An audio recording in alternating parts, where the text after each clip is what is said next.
Requited, Red Chronicles Book 0, Series Prequel, read by Erin Parker, written by Kendrai Meeks. Chapter 1. Tonight the harvest moon would rise to tempt those who walked the night into its light. In another 3 damned hours. I still had 9 minutes of my shift left, minutes which felt like sandbags. On the other side of the hour lay freedom, dancing, fires, and clan chanting. So much chanting. Too much. I looked at the Reagan-era clock that hung over my desk inside the ranger booth and grabbed the walkie from its charger on the window ledge. "What do you want, Jerry?" "No one else is coming in. You and I both know this." The speaker registered a few clicks before the main office hailed back. "The second we say okay to you closing early is the second Joe Detroit and his 2.5 kids roll in and want a campsite for the night." I pressed the send button and my luck. "It's after Labor Day, Rick. The 2.5 kids are back in school, and Joe Detroit is working a double at the stamping plant. Besides, it's freezing out. No one is going to want to get out of their cars and stare at a waterfall when it's this cold." "It's Michigan, kid. You know how the camp crowd is. Neither rain nor sleet nor common fucking sense." The silent buffer filled the space between us.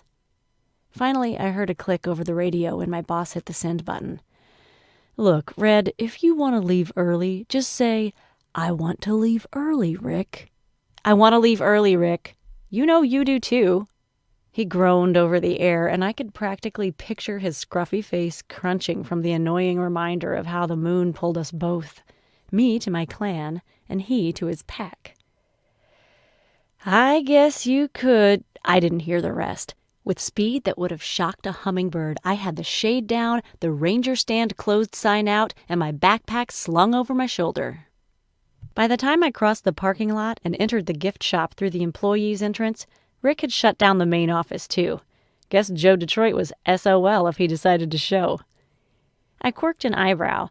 By the regulations, Rick wasn't the type to close up shop early. A moment later, a scent on the breeze gave away the reason, but I played along. "Have I been that much of a bad influence on you?" "Your mother was worried it was going to be the other way around, if I recall." He jerked his head towards the break room door. "I know you said you didn't want us to do anything, but you knew we weren't going to listen, right? It's not every day we send one of our kids off to the big city to go to school." My hands flew up. "Shh." Sneaking past him, I snuck a look around the edge of the door and tried to figure out, based on sound and smell, who was in the break room. My senses might pale in comparison to Rick's, but I knew this landscape well. If someone uncommon was on the premises, I'd pick it up. 3 bodies, all human. All other workers at the state park. None of them my mother's informants. Rick wore a know-it-all smile when I shrank back into view. "Still haven't told her yet, huh?" "You know what my mom is like, and how pissed off she's going to be. I already get enough flack for me and Cody being friends." "Friends? Is that what you kids are calling it these days?" Unconsciously, he crossed an arm over his chest and rubbed his opposite upper arm. "Don't take this the wrong way, kiddo, but I don't think I've ever met another woman more befitting of the name Brunhilde." Amen to that. When I was hired the summer after my senior year in high school, I thought the whole reason I got the job at the state park was because everyone in town was scared shitless of my mom. I'm scared shitless of my mom. Rick, who was no doubt scared shitless of my mom but hides it extremely well, proved that suspicion false on the 3rd day of my employment when she barreled into the gift shop, headed straight for his office, and told him in no uncertain terms that I would not be working there.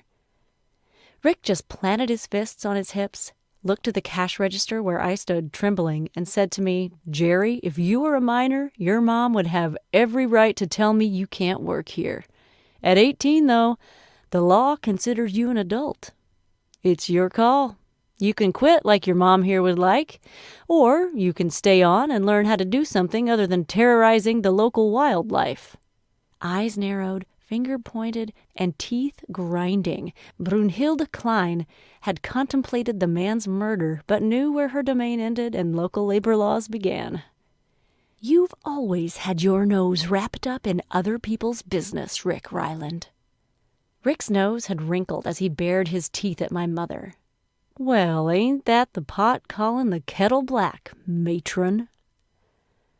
Running my hands under ice-cold water in the utility sink served two purposes. It washed away the grime that had built up from handling cash park patrons used for daily fees, and it distracted my brain from the buzz of hyper-awareness brought on by the approach of night. Normally, I'd never have worked on the day of a full moonrise, but desperate times called for desperate measures. The University of West Chicago didn't exactly accept pieces of silver for tuition. The inheritance sitting in the bank that I'd received from my paternal grandmother would pay for my classes, but I still had rent and living expenses to manage. Unless I wanted to live in Bessie, which frankly wasn't out of the question, I'd practiced laying down in the bed of my truck many times, albeit not to sleep, and it wasn't half bad. Be a hell of a lot colder without a werewolf to curl up next to, though. Rick put his arm around me and pulled me along toward the break room. Gail made her German chocolate cake. Try to ignore how lopsided it is, okay? She worked really hard on it. I would never insult her cooking, Rick. You know that. Everyone here is like family.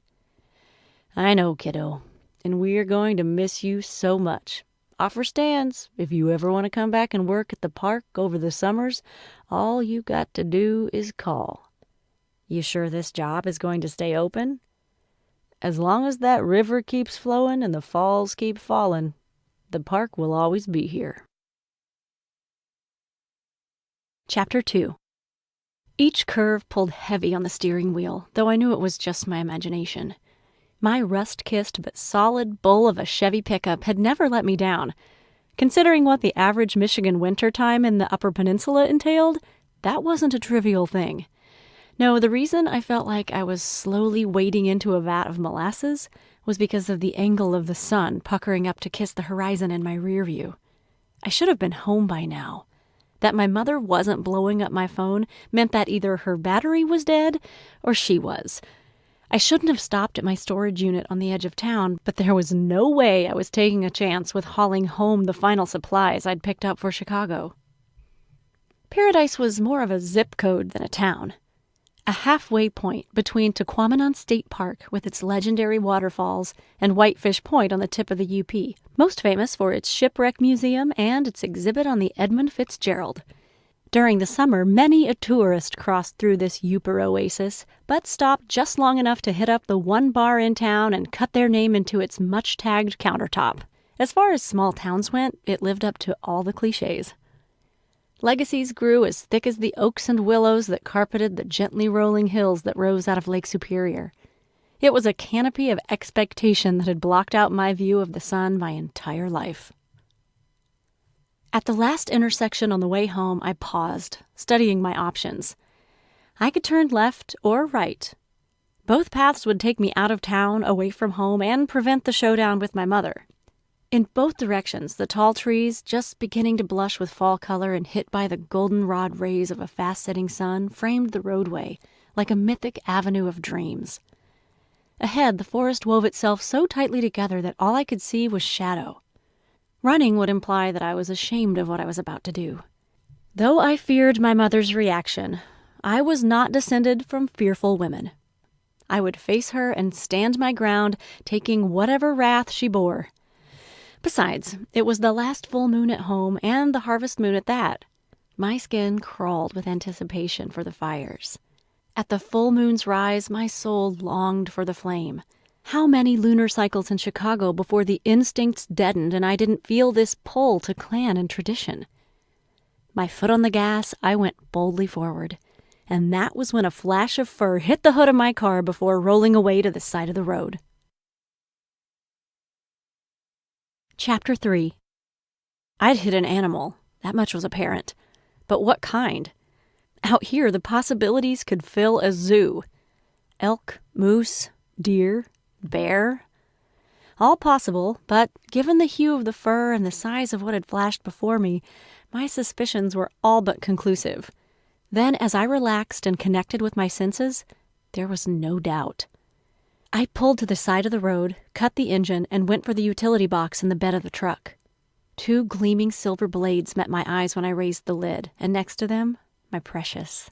A bow and arrow may have seemed a passé weapon of choice with all the firearms on the market today, but they had their upside. Light, portable, easy to shoot without riling up half the forest with the echo of the discharge. Plus, I just looked badass with one. A bloodless trail relieved my immediate guilt that I'd severely injured something, but the consistently straight path concerned me.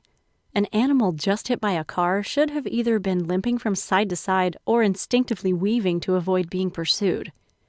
As I got far enough into the forest that the light of day struggled to find ground, I realized either this animal didn't have the common sense God gave a fruit fly, or I didn't. I looked back over my shoulder but couldn't spot my truck through the growth. The thought of turning back crossed my mind only moments before the air from my lungs whooshed out as something slammed into me. Face down on the forest floor, kissing dirt, an immense weight bore down and hot breath licked the back of my neck. The werewolf had me pinned. Instinct ingrained by years of training and generations of breeding seized me. In moments, I took inventory of my situation. The ground provided a solid surface I could use to vault myself up. The bow was useless. My attacker would need to be in front of me. My best option would be to roll and hope the momentary shift of my body threw the wolf off balance. A few seconds would be all I'd need to access my weapons. Overriding instinct, however, I knew that my best option lay in ridicule. My body went limp.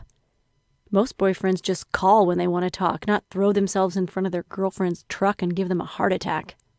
The balance of weight on my back shifted. Brutish paws on my shoulder blades grew long and familiar. The wolf's hindquarters stretched, taking on a primate form. Soon his long, muscular legs covered my own. His hip bones jutted into my lower back, followed by something definitely human, male, and solid. That's what Huey boyfriends are like. Cody's voice, rough and airy and right against my ear, sent chills through my body. But I'm not human, am I? He leaned forward, suckling my neck just below my ear. His touch stirred urges within, inspiring recollections of what that mouth could do to other places on my body. We'd been rehearsing this dance for the better part of 2 years, a tenuous tango of desire and restraint. The full moon already hung low in the daytime sky, and the primal instincts it triggered played havoc with willpower. Even as he shifted, Cody's hips rolled, making me suck in a breath and bite my bottom lip to quell my desires. One of us had to draw a line. As usual, that would be me. "You're moon mad, and I'm going to be late," I said. "If I don't get home, my mother will be combing these woods with a silver dagger etched with your name." Unbothered, his teeth took to nibbling the bottom of my ear. "You want me. I can smell it." Damn werewolves and their super senses. With a grunt and all my determination, I rolled. Cody could keep me down if he wanted. Until I came into my full powers, any werewolf over the age of 12 could best me in a fair fight. "Fine, let's do it," I said, teasing, "but you better make it one for the ages because my mom will castrate you." I barely paid any heed to the fact that he was naked as I stood up and leaned against a tree. I'd been around naked werewolves all my life. Their human skin no less a layer of clothing over their true natures than a t-shirt or pants. Still, even I would admit that dynamic changed a little when the handsome, built, aroused male before you was your boyfriend. Really, castration?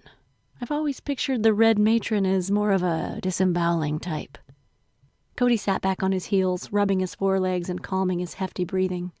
I tried not to notice how ripped he was, or think about how fun it would be to explore all those ridges and dips with my hands. It was too risky right now. Under the pull of a rising full moon, us being around each other was way too dangerous. "I wouldn't put it past her." Eyes above the belly button, Jerry. "What are you doing out here, anyway? Doesn't your little werewolf handbook say you should stay close to the pack just before a full moon rise?" He shrugged as he rose to his feet. "My uncle called me after you left work. Rick says you're planning on telling your mom tonight. I wanted to say good luck." I ground my teeth. Wouldn't Rick have guessed that if I wanted my boyfriend to worry, I would have told him myself? I figured the rush of Fahrenacht would have her so giddy she'd be a little less likely to skewer me. Cody raised an eyebrow. "I don't think Brunhilde Klein does giddy." "You should see her when she draws wolf blood," I thought. Instead of voicing my concern, however, I decided to distract my boyfriend by being all girlfriendish. Crossing to where he stood, suddenly looking sheepish, I rolled up on my toes and made doe eyes. "Thank you, Cody. That was really sweet." He let my kiss land gently on his lips before his arms snaked around me and pulled me near. Like a race car driver, I could count on his inner wolf to seize control of his libido this close to moonrise. Within moments, he deepened the kiss, his hands on my ass before drifting down and hitching under my legs, pulling me up. Too close to full moon. Don't want to resist you. With every pause in his words, his hips undulated, tempting me with the promise of release even through the layers of my clothing between us. "You have to. If you don't..." Cody froze, pulling back to look me in the face, his gaze dripping with sincerity. "What if I don't?" "Then you'll be bonded to me forever. You'll never be able to love another." A quick peck of my lips and he eyed me again. "I'm not sure I'm capable of that now." With my hands on his shoulders, I pushed myself away, reclaiming my own feet. "Cute, Cody, but the full moon can make a wolf say..." Anger pulled his brow taut. All the passion that a moment before had been focused on seduction erupted. "It's not the full moon, Jerry. Damn it. Can't you see that..." I flinched, shocked by the spike of anger, my hand instinctively wrapping around the hilt of the 2-inch dagger braided into my hair. Cody's eyes focused on my defensive reaction with regret in his eyes. In a moment he softened, both his tone and his rigid muscles straining beneath his skin. He ran a hand through his messy brown locks in a wasted effort to tame them. "It's not just because of the full moon. I've been thinking about this for a while. You know I love you, Jerry, and you love me too." I didn't deny it. I'd told him the first time a year ago, and I'd never taken it back since. Reaching for my hand, Cody pulled it into his mouth and planted a kiss. "Mate me." My hand snapped back out of his, and I had to suppress myself from slapping him. "What in the hell are you talking about?" "I'm talking about you and me. Man and wife. I want you, Jerry. I want you forever." This amount of crazy should require a license. "Cody, I do love you, but I can't do that to you. I can't be the reason you lose your free will." "That's the way we wolves work. It's just how we are," he argued, stalking me. I stepped back with each footfall of his forward. "At least with you, I'd know you're with me because you love me, not because some genetic mating imperative was forcing you to." "You think it's that simple?" My back flattened against a tree. "You're a werewolf. I'm a hood. My kind balances your kind, with violence and death if it comes to that. Besides, I'm leaving for Chicago in 3 days. He had a simple enough answer for that, one that to Cody seemed so ingenious and self-obvious it had him grinning like an idiot. "Don't go then. Stay. Mate me. Marry me, or whatever it is you hoods do to seal the deal." Cotton in my mouth and electricity passing through my tongue, a vision cracked across the edge of my imagination. Me, naked underneath the confines of my red hood, straddling Cody while the wedding drums played and fires burned outside our tent. I could practically smell the ash and taste his kiss on my tongue as we consecrated our union, simultaneously both by my traditions and his. He wore a knowing grin when my eyes opened, adjusting to the fast dying light of the forest at twilight. "Tell me yes, Jerry. I'll make you the happiest she-wolf in history. Plus, you know it would totally piss off your mom." A bonus if there ever was one. And I couldn't deny that in the gentle moments of daydreaming, when good sense and reality drifted away, I had pictured what it would be like to be Cody's wife. Those fantasies dissolved in the rays of day, when I looked in the mirror and could imagine myself cloaked in red and wielding silver, readying myself for the hunt. But I've planned to go to Chicago for so long. My last-ditch attempt at a justification to say no came out as more of a whine than a retort. I worked so hard, Cody. Pulled straight A's at community, saved up enough from work to make the trip, applied for entrance, and got it, all without my mom finding out. To have done all that for nothing? Fine, then we'll go to Chicago together. He tilted his forehead against mine. As long as I come home for a few days around full moon, I'll be fine. His hands braced either side of my face. Marry me. All my kick-ass skills and abilities washed away in a flood of girly glee. I owe my mom the truth about Chicago first. Let me just get that out of the way, and then I can make a decision. Just give me a couple days. After the full moon and after the fires, okay? I'm not leaving until the weekend." "I've waited this long for you. I can handle a few days more." He placed another kiss on my lips. This one the perfect balance of sweet and spicy. "She brought it on herself, you know. Your mother, I mean. Naming you after Little Red herself. She was practically tempting fate that you'd end up with a wolf." That she was. That she was. Chapter 4. Smoke rose from the trees, creating a plume that I could see a quarter-mile from the entrance to our property. Fall bonfires were commonplace here, the easiest and most efficient way to get rid of the carpets of leaves. Even though it was still early for such practices in mid-September, I doubted anyone would even notice. Hoods were backwoods folk, a necessity when charged with the policing and, when necessary, destruction of werewolves. We lived where they lived, away from civilization as much as civilization would allow. In Chicago, I'd be alone. No hoods, no wolves. Maybe an occasional vampire. No slayers, they were all dead. The 12-foot gate that surrounded our compound would raise eyebrows in the lower peninsula, but in the UP, privacy was respected. Did the locals know that behind those gates, in addition to a house, a barn, and garage, was a state-of-the-art training facility for the House of Red? Unlikely. Cousins, aunts, and uncles had their own homes and mini-compounds dotted across our territory, stretching from the Great Lakes to the Dakotas above the 45th parallel. But the head of the operation and the command of the region lay with the matron of our bloodline, my mother. The gates clanged shut behind me, and I felt the weight of the cameras pivoting as old Bessie started her way up the half-mile drive to the house. The smoke here was thicker, and the taste of it tickled my tongue and scratched the back of my throat. Tonight's bonfire must have been bigger than usual. I needn't wonder why. As I got close enough to the house, a sea of trucks, SUVs, and smaller all-terrain vehicles formed a veritable parking lot. It wasn't unusual for a few family members to drive out for Feuernacht and spend a few days reporting to my mother, but tonight it looked as though everyone had shown up. Great! My mother would be distracted and wouldn't have the vaguest clue that, "And just where have you been, Gerwalta?" My mother's voice could crack lake ice in January. I dropped my car keys in the basket by the door and found myself trapped in the entryway. Leaning against a wall, Brunhilde Klein met descriptions of both terrifying and beautiful. Her long black hair, streaked with gray, sat atop her head in a severe bun. Her ivory skin still held a touch of youth, though the lines on her forehead and at the corners of her eyes grew deeper by the year. Solid biceps flexed as she crossed her arms and glared at me, waiting for an answer, a scowl contorting a face that rarely knew smiles, save when born of exacting pain on wolves, or in the precious moments when my father could woo the little softness left within her. Like I said this morning, I had to work today. "Yes, and you told me you were getting off at 5:30. It's nearly night now. Where have you been in the intervening 2 hours? The best way to lie to my mother was not to tell her only a partial truth and hope she didn't consider it worth her time to ask for more.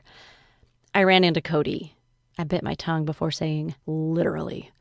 I know that much. I can smell the beast's stench all over you." She straightened her back and arched an eyebrow. "And exactly what were you doing with the Alpha's son?" "The same thing we always do, Mother. Making out and dry humping and wishing we could sleep together without so many consequences. And also, he proposed." "Just talking." "Just talking." My words rebounded, coated in a layer of acid. "Can I remind you, daughter, that someday, when you are the matron of our bloodline, he will be your adversary. That you talk with him is concern enough. That you two are friends is something that must end." I stared at the carpet, feeling as tall in my mother's eyes as the faded shag beneath my feet. Maybe I don't want to be matron. Without pretense, she delivered a response so well worn the edges had lost all color. "If not you, then who? All this, all of it, I have built for you. You are my sole heir, my legacy. You are the path by which the House of Red shall retain its rightful place in our world. You must be a worthy leader. A pack will never respect you if they know you once pined away for their alpha, and a pack that does not recognize our authority grows dangerous. An authority that does not respect its own limits and fails those it protects breeds revolution, I spat back through anger held down with leather straps. Spoken like a modern woman. My mother stepped closer, gaining strength in proximity and brewing fear with reserve. Yours is not the world of modernity, Gerwalta. Yours is an old world of myth and chaos and death for those who forget their natures. What kind of hood would think something like that? I'm not a hood, I reminded her. Not yet. She met my retort with a slow bob of her head. No, you haven't taken your rights yet. I may have granted your father's request to wait until you finished with your college thing, but that's done now, isn't it? I'd finished my associate's degree at the local community college in June. That this hadn't come up before astounded me. But I chalked it up to a suspicion that my father wasn't quick to inform my mother.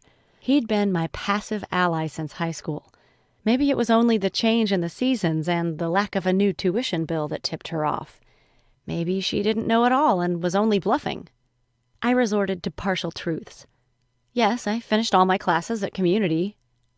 A cat that got the cream grin pulled taut the corners of my mother's mouth. She wore a smile born of my pain. Then you're lucky that most of the clan just happens to be here for your cousin Robert's fire. He's proven to be not as difficult as you. The fact that Robert was 3 years my junior, and my mother's passive-aggressive insult meant to point out that truth, didn't elude me. The moment I visualized the building of the fire behind our house, of the clan chanting the sacred words, and my cousin's form stepping into the heart of the blaze, of his body consumed by flame, burning away the traces of his humanity and leaving only that part of him which was beyond human, stirred primordial longing in me. I couldn't deny that I'd felt the pull of the consumption, even dreamed of my own fire. Inside, my nature called on me to take rights and claim my hood. But deeper, I wanted change, freedom, to know that I chose something out of will and not breeding. Cody's words reverberated in my memory, reminding me why I'd really resisted my birthright. At least with you, I'd know you're with me because you love me, not because some genetic mating imperative was forcing you to. Going through rites would only enhance my genetic hardwiring. I wasn't sure I could think of him the same way on the other side of the fire. If I were to have any hope of marrying him, then we should wait for next month, I said, desperate to find any way to get myself out of this corner. A fire burns for only one hood. Tonight that should be Robert. I can't usurp his moon. Agreed. My mother crossed her arms. But I want you to remember how much this means to you, even as you attempt to deny it. Go to your room. You will not join us tonight. Like the wolves communally taking their animal forms on the full moon, the hood was called to clan and fire. Just like a juvenile wolf, I had the ability to forego the gathering if needed. But it would hurt. My insides would twist, my heart would race, and I'd feel a thirst for appeasement. It was the worst punishment my mother could bestow for daring to argue with her, but even more so because it would be the last time I was with my clan for months, or even years to come. In the blink of an eye, I reverted to my 5-year-old self. But that's not fair! Is that your best defense? She asked, cool as the moon in the autumnal sky and just as distant. Since when has fair had anything to do with my decisions? I am just, whether or not you believe I am fair. When you feel like your body is pulling itself in two tonight, remember that you brought this on yourself. Now go. I remembered suddenly what I'd come home hoping to do before I'd been distracted, before I could chicken out. I put my hand on her wrist and held her back. Wait, I want to talk to you about something. Not about Feuernacht or my rights. It can wait, but maybe tomorrow? A slow drip of consideration in her eyes preceded her response. Very well. With a nod, she was gone, leaving me to climb step by lonely step to my bedroom. Hopefully, I could open my window and at least smell the fire. With any luck, I'd take part of its heat within me and be able to stand up my end of the conversation better with my mother in the morning. Chapter 5. Through the night, the revelry rang out. As the sounds of howls and hoots, laughs and claps, swish and swirl floated up to me through my cracked bedroom window, the draw of my clan tormented me. Damn my mother, and damn those born with the blessing of not being her daughter. The upside of my punishment, however, was that come next morning, I was fully rested while they were not. Right after the rise of the sun, I crept downstairs, determined to sneak out before anyone was the wiser. I knew I'd be telling my mother about Chicago later on in the day, but I needed to get out to nature to clear my head first. I was just about out of the kitchen door, my truck keys in hand, when a voice dripping with Latin flavor spoke up. "And where are you going so early in the morning?" As central as my mother was wherever she happened to be, due to her brawn and bluster, my father was her equal in cunning and stealth. I'd heard stories of how he snuck up on a lone wolf driven mad with lunacy and slit his throat. I wasn't exactly suffering lunacy, but I was definitely about to have my head handed to me on a silver platter.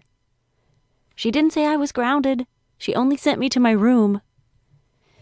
My father pulled a languid draw of coffee, not saying anything, a tactic he knew worked with me. If left in silence, I'd out myself through babbling for every transgression. "Nothing happened," I insisted. No need to say anything more than that, my mother would have informed him. "You mean nothing has happened yet?" Just because Cody and I are friends, his hand jutted up, blocking my retort. What my mother did with glares, my father did with gestures. "Please, Bonita, do not insult my intelligence. I've understood for some time that you and Cody are more than friends. I have tolerated it because I know you are wise, and I do not need to tell you how dangerous that game is." I closed my eyes. I couldn't see the look on my father's face when I told him the truth.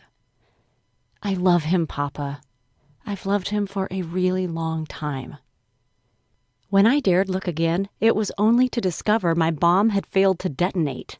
Instead, my father fixed indifferent eyes on me. "So what? Does that change anything?" "Of course it does. I mean, if the matron of the House of Red and an alpha were in love with each other, don't you think that would ultimately be a good thing for wolfhood relations? Think of how many conflicts we could resolve through dialogue instead of violence." "And think how many more conflicts such a union alone could inspire. An alpha is first and foremost answerable to his pack. Even before his own mate, the needs of the pack have priority. The first time one of them disagreed with his dictate, they'd blame it on you. He'd need to appease them, or they would challenge his leadership. Either way, he might die, and you would then likely do the same." I didn't know what drove such boldness. "He's asked me to marry him." For once, my cool and collected father bristled. "Dios mío, ¿por qué no?" "Why is it so crazy? I'm not lying, Papa. We've never slept together. If Cody loves me, it's because he loves me." "I forgive you for your daydreams. Ignorance and youth blind us, but a wolf and a hood can never be together. Remember what became of Die Verräterin." Die Verräterin, the betrayer. My father couldn't have chosen a more impactful way to drive his argument home. I winced as the images filled my mind, a child's imagination sketching out the rougher details. Gerwalta Faust, after whom my mother named me, paid dearly for the greatest transgression a hood can commit. She married a wolf and bore him a child. While the fairy tale painted her as a heroine trapped by naivete, the real Gerwalta wasn't as fortunate as the Grimm's brothers' Little Red Riding Hood. She, her wolf mate, and their child were skewered on silver spits and roasted alive while her matron, her own mother, chanted ancient incantations, relinquishing her powers so she could not defend herself. "You don't need to tell me to remember," I said in softer tones. "I'm reminded each time I sign my name." Stroking his beard, my father's head dipped. "She named you after the betrayer so you could make the name one of pride again, not follow in her footsteps." I had had enough of bearing the expectations of the 300 years of hood that stood between me and my namesake. "Sorry, Dad. I guess that was a bad decision." Chapter 6. Walden went to the woods to live deliberately. I went to the state park where I had worked until only yesterday to live thoughtlessly. In the measure of whom I loved more, my father or Cody, they were practically tied. Had it not been for my father's encouragement and willingness to have my back when my mother wanted to lash it, I'd probably have left home a long time ago. Not to run off to college and turn my back on all I'd known necessarily, but at least to live with one of my cousins in Wisconsin, Ontario, or Montana. As I followed the path toward the upper falls, I looked out on the rushing river, feeling the echo of my own struggle. For so many years, I had flowed along without conflict, letting the path I'd been born on move me. Then, as I became aware of my mother's sadism and my father's tangential disavowal of her ruthlessness, to me in private, as he'd never openly question our clan's matron to anyone else, I began to rebel. I sped, I changed course, I rushed to jump over the edge. I fell in love with a werewolf. I stared at the falls before me, a series of aquatic plateaus cascading in 7 different directions, and wondered which way to fall, and how much churning there'd be when I did. It took a few moments before I realized someone was talking to me. I turned to see a woman, her head covered in dark cloth, biting her bottom lip. I shook myself back to the moment. "I'm sorry, what?" Her outstretched hand twitched again, offering her phone to me. I said, "Would you mind taking a picture of us?" Blinking away my inner thoughts, I smiled and took the device. When she backed to the railing and laced her fingers through the hand of a man wearing a yarmulke, I tried not to show the awkwardness I felt. I held up the Muslim woman's phone to square them in the frame with the mists of the waterfall rising behind them. Afterwards, the man moved on a few steps to get a better view as I handed the phone back to the woman. Curiosity seized my tongue before I could stop it. "I'm sorry if I was gawking." "Were you?" Her smile flickered. "No worries. We're used to getting looks. People don't expect to see a Muslima and a conservative Jew married to each other. We've learned to live beyond expectations, though." An image of my father's anger-flecked eyes popped up in my mind. "A wolf and a hood can never be together." Because culture and history demanded it? Assumed it? Expected it? Forbade it? I think that's... I shoved my hands in my pockets. Beautiful. Chapter 7. It was time. Time to come to terms with everything I felt for Cody, and time to set out to do all I had decided to do with my life. Time to tell my mother about my relationship, about college, and that I'd decided to become the future Alpha's bride. I didn't need to take my fire to fuel the flames. I could make my own fire. I'd accept what I wanted, stop feeling like it was something I had to hide or apologize for, and be a freaking adult. My mother's reaction wasn't my responsibility. If she wanted to summon her silver, skewer me, and roast me over the fires meant for my hooding, what could I really do to stop her? All I had to do was find her and have done with it. In the training complex, I found one of the few cousins I considered a friend practicing his battle skills. Marcus! The youngest of 6 siblings, Marcus was the baby of the family, but baby was the last word anyone would ever use to describe him. Standing 6'3", he towered over me. When he wrapped me in his arms and spun me off the ground in his overly dramatic way, at least 8 inches between my feet and the floor remained.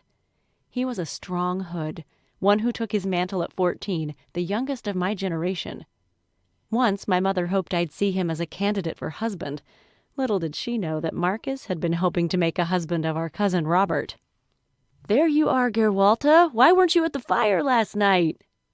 He set me down like a feather on water, leaving me to straighten out my clothes. "Please don't call me that. It's Jerry, and you know why. I was being punished."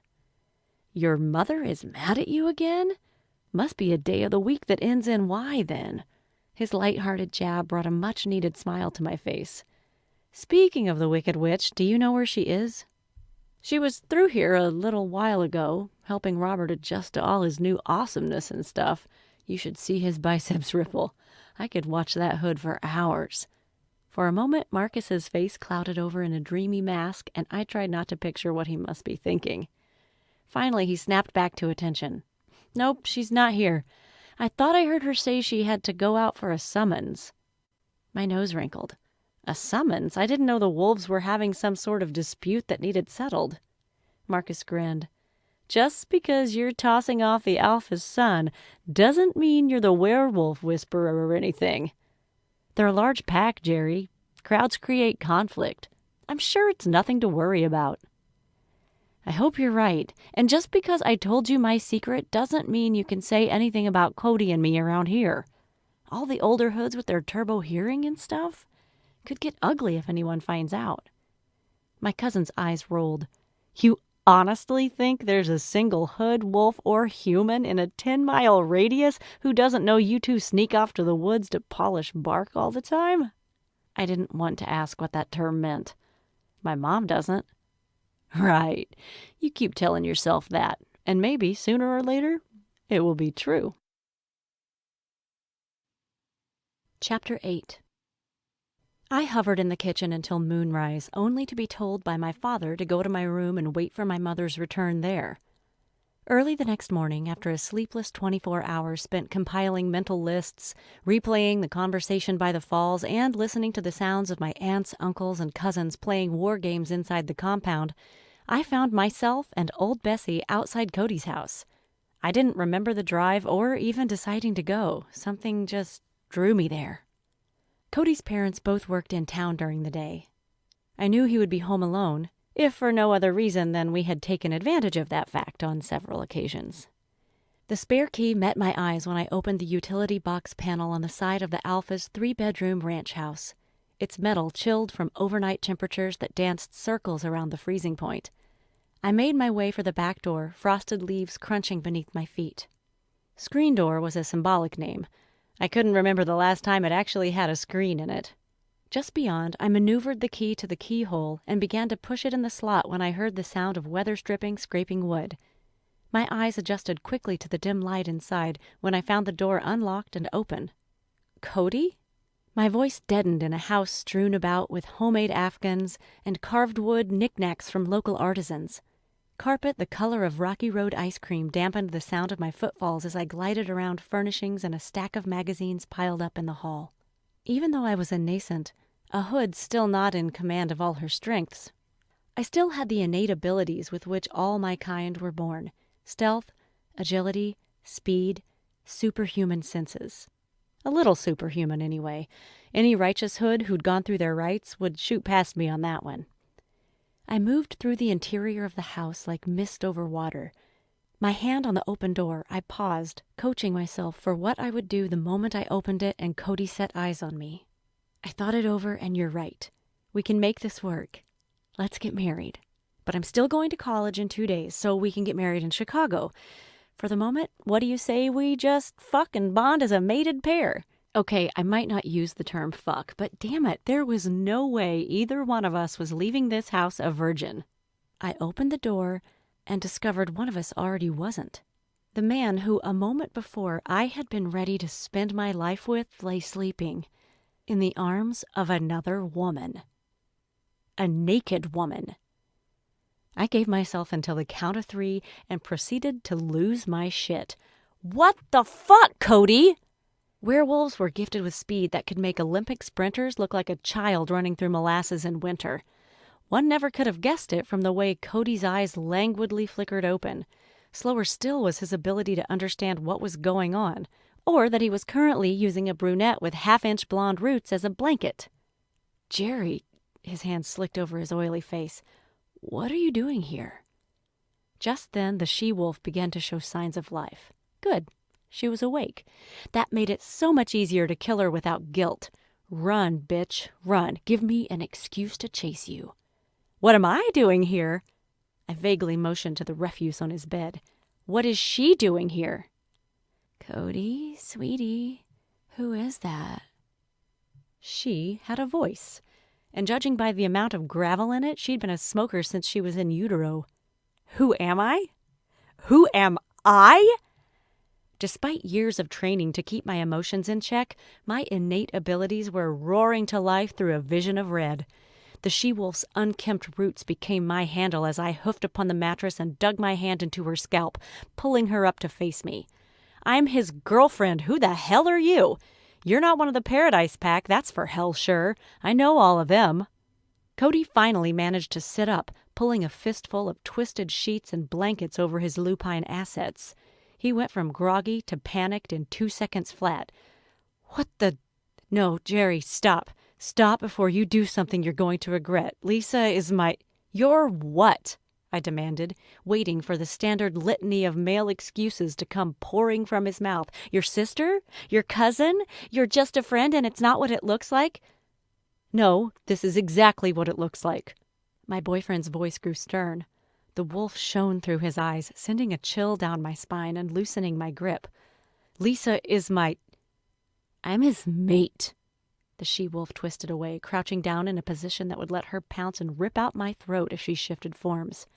I'm his wife, you crazy bitch. My world stopped. She's your... Tears, hot and as burning as the silent screams at the back of my throat, manifested at the corner of my eyes.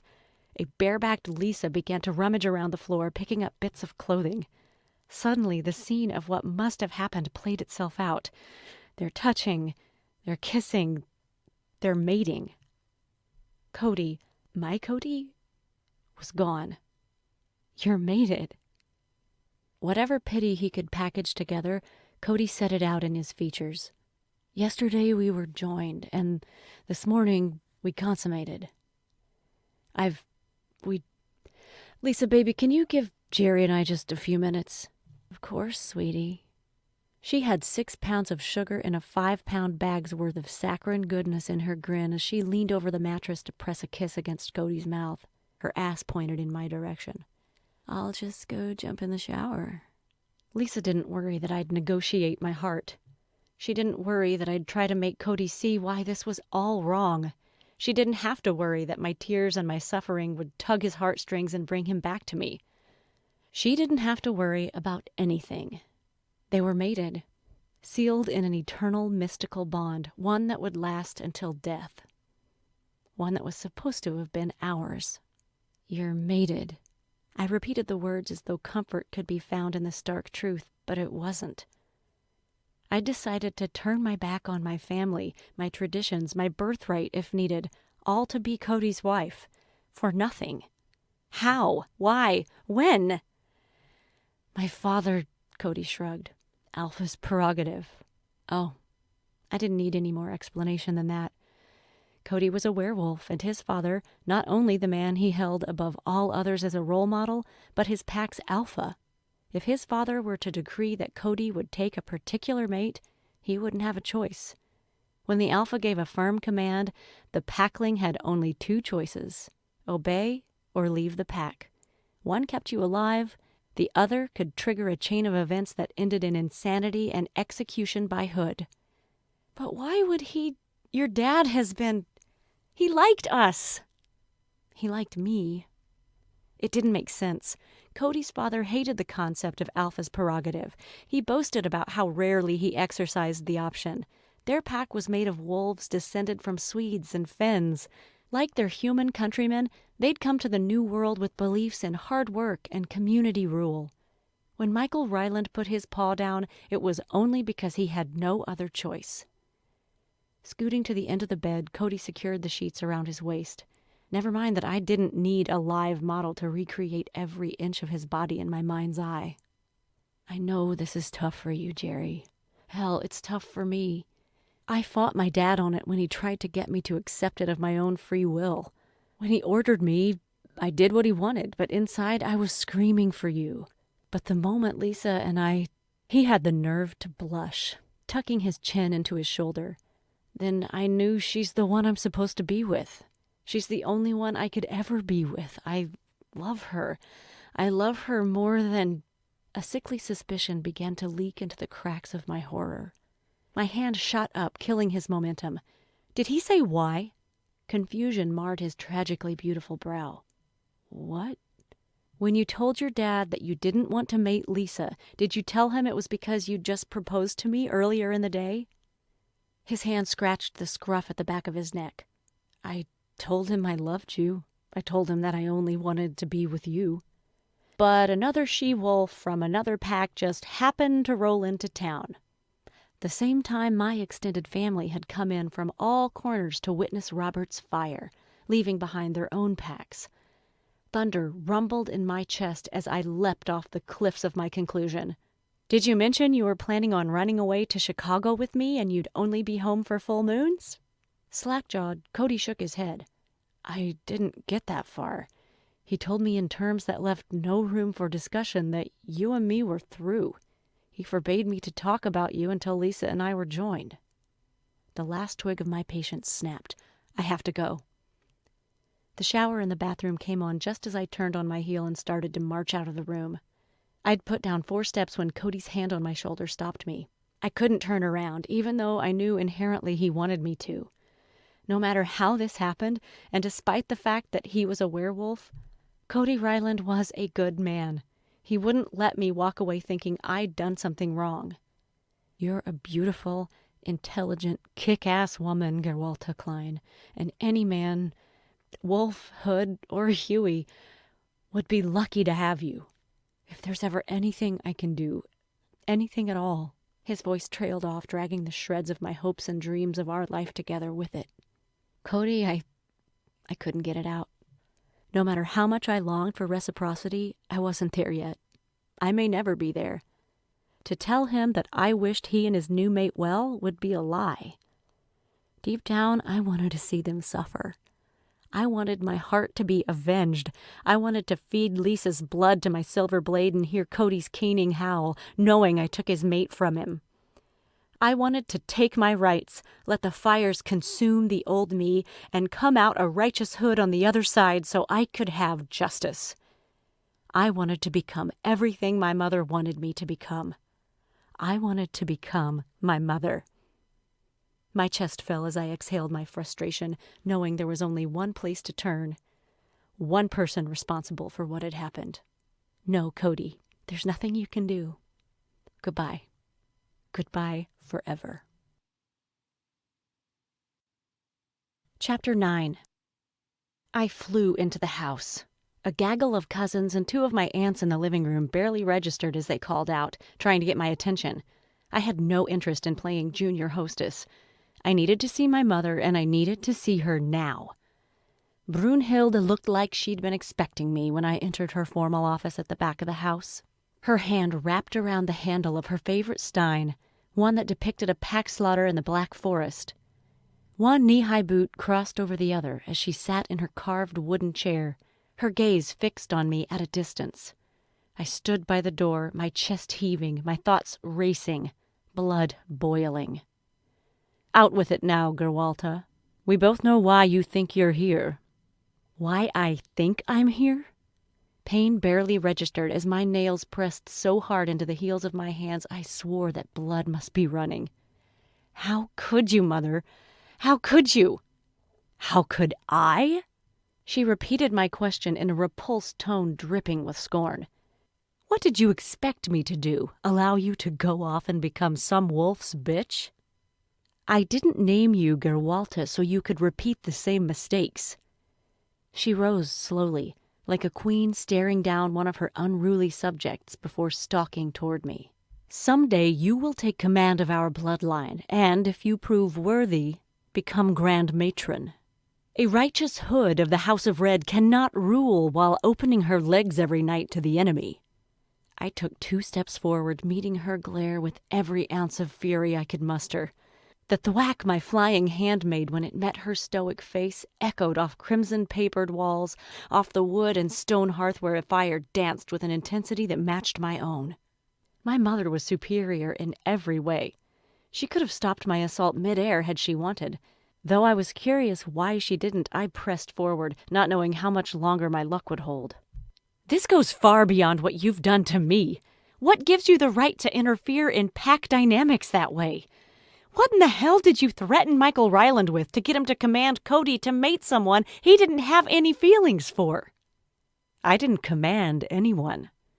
I only advised Michael that if his son ever attempted to bed a member of my bloodline, I'd have his pelt for my bedclothes. I suggested that Cody might consider taking a mate with a great deal of urgency. Luckily, my sister had already brought Lisa Kepler from the Eli pack, who was hoping to find a match here in Paradise. How the Alpha interpreted and acted on those suggestions was his own concern. That's what flies for diplomacy in your eyes? threatening wolves you're charged with overseeing with death if they don't obey and calling it their free choice when they kowtow? Her hands folded before her, she nodded. If I cannot control an alpha wolf, I cannot control any wolf.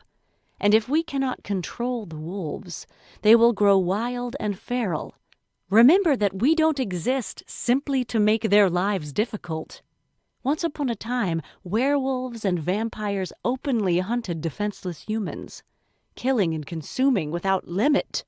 Slayers and hoods came into the world to make certain every species which shares it had protection from the others. When you're a matron, you'll be wise to remember this. The words died in my throat. I will never be matron. I'll never be a hood of your clan. We are what we are. Becoming a hood isn't a choice. It's an imperative.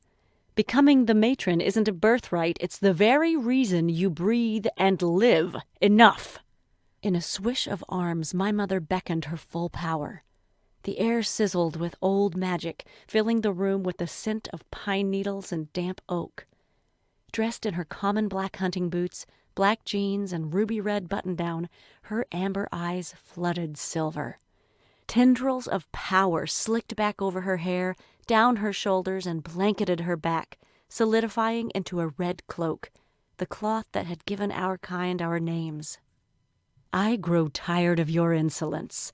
It is time for you to pass through the fire and become one of the righteous. Panic punched me in the gut. That's why the family is all here, isn't it? It wasn't just for Feuernacht. It wasn't just for Robert's hooding. They could have done that at any of the family compounds. It wasn't even as a cover to bring in a she-wolf that you could force on Cody. You want them here as a sort of coronation.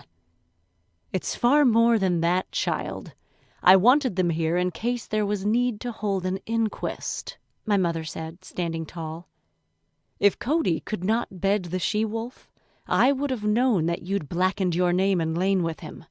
With the witness of the family, I would have ordered you to carry out the sentence and cut his throat. The image of that fate made me see red. I would never, never hurt Cody. Oh, really? My mother's eyebrow arched. Don't tell me that when you found him in the arms of another, you did not want to see his blood flow from his veins. She caught the guilty flash in my eyes before I was able to turn away. My mother preened her cloak. As I said, we are what we are. A hood's nature is to destroy a wolf, not seduce one. Ask yourself, why hadn't you slept with him? It's because in your soul you are repulsed by the idea. Stop trying to reclaim the shame of your forefathers. Take your fire and your rightful place at my side as the Grand Matron in training. If I breathed deeply enough, I could taste how the magic scented the air, how it called to me to accept it into my body. My mother was right about that much. This is what I was by birth. The power, the magic, the ability to run in time with werewolves, command Silver to do my bidding, even fly if I was one of the lucky few gifted with the ability, was there for me to claim. All it would take would be my submission and the elders of my clan calling on the ancient power that would grant me my own hood and imbue my body with the strength of my ancestors. In time, my ability, the respect and fear among both hood and wolves, would equal that of my mother, maybe even surpass it. I could think of no more horrid a fate. No. No? Brunhilde faltered. What do you mean, no? I backed toward the door. I would have refused to kill a man whose only supposed crime was loving me. I refuse to twist the hearts and minds of good wolves to further my political standing. I refuse to be like you. I am nothing like you. Oh, aren't you? With her power, she beckoned a silver plate sitting on the fireplace. It sailed through the air, simultaneously morphing, reforming itself through my mother's unspoken command. When it hit her hand, what had been a simple round disc took on the form of a short sword. My mother held it up, the tip angled at my chest. Which of us carries the greater shame from what you've done? You accuse me of being horrendous for simply getting your wolf to follow through on his instincts, while you spent 2 years drawing him away from his nature to get away from yours. Ask yourself, did you ever really love him? Or did you just love the idea of doing something to piss me off? Even I couldn't deny that had been part of Cody's appeal in the beginning, but it had quickly grown into so much more than that. I was ready to be his wife. You were ready to be his doom. A hood and a wolf can never be together. Never. Our instincts to destroy each other are too great. Marrying Cody would only have set one or both of you up for an early death. At whose hands, Mother? Mine or yours? They are the same hands. She raised her sword between us, the blade tip just inches from my heart. Now listen to me, and listen well, daughter. I have tolerated your childishness and hesitance long enough. We are going downstairs now, and your aunts and I will summon the fire so that I can bestow your rights on you. You will pass through the flames. If you do not, I will gather our clan and destroy not only your precious Cody, but the entire Paradise clan. The knob turned in my hand as my head lowered, my eyes cast to the floor. Yes, matron, I will prepare for the ritual immediately. I knew an empty threat when I heard one. Part of the reason that my mother held such a lofty position in our society was that her actions were firmly rooted in reason. Reasoned actions delivered with a silver-plated fist, perhaps, but she knew how hard she could press her position and when to pull back. The ultimatum had not been given by Brunhild the Grand Matron. It was by Brunhild the Mother, who felt she had no other options. She might be right when it came to Cody. The community would probably back her slaying him if we actually had been together. But the whole pack?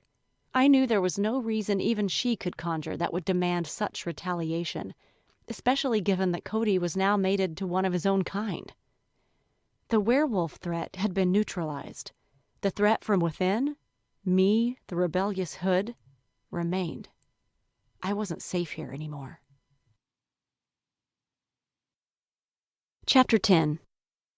An old duffel bag became my impromptu suitcase. I wouldn't need much from here. I'd spent the last 3 months serendipitously gathering what I would need when I moved to Chicago and putting it in a storage locker Rick owned. Earlier in the week, I'd even drained my bank account, a bank account my mother didn't know existed, in preparation for leaving. The plan had been to skip town 3 days past full moon, after Feuernacht, when the pull of my instincts would be on the downslide, and, coincidentally, 2 days before fall classes at the university started. Waiting wasn't an option anymore. I had to go, and go now, before the aunts came to escort me to the ceremony. I had just zipped up the duffel when a knock turned me into ice. I stuffed the bag under my blankets, hiding the bulge with my body, just as the door opened and my father walked in. "Your mother said you'd finally agreed to the ritual. I came to see if—" The pride in my father's eyes, shining and bright, died when he saw me. I saw then that he'd donned his own yellow hood, giving him away as a hood from the Casa de Amarillo. I'd always found it curious that for all my mother's arrogance about the House of Red, she'd married a man from a different clan. Shame wrinkled the edges of my resolve. In the closet, my formal Feuernacht gown hung untouched. He took one more look at me, then at it, then me again. He took the dress down, carried it over to me before gently attempting to hand the garment over. "Quickly, your aunts are already building the fire." I may have summoned the guts to lie to my mother, but I didn't hold enough animosity for my father to repeat the deception. "I'm leaving." "Leaving?" His brow wrinkled. "I don't understand. What's going on? What happened?" "Did you know?" I couldn't bring myself to look at him, afraid what I might see. "About what she was going to do to Cody?" My father's brow wrinkled. True concern shone in his features. "What happened to Cody?" "Ask your wife. It's an engaging story." I peeled back the blankets, grabbed my bag, and flung it over my shoulder. "I'll be in Chicago. I'm not sure where. I'll call when I figure things out, but don't expect me to come here again." "Chicago? Carino, you can't be serious. You're a hood. How will you survive in such a big city? And with nothing but your innate abilities? I guess the way everyone else does. Like a human. Postlude. Pietro Klein observed his wife's hooded silhouette against the massive, writhing bonfire. He'd known a number of bloodline matrons in his life, first in his own clan in his native Argentina, then others as he migrated north when circumstances forced him from his homeland.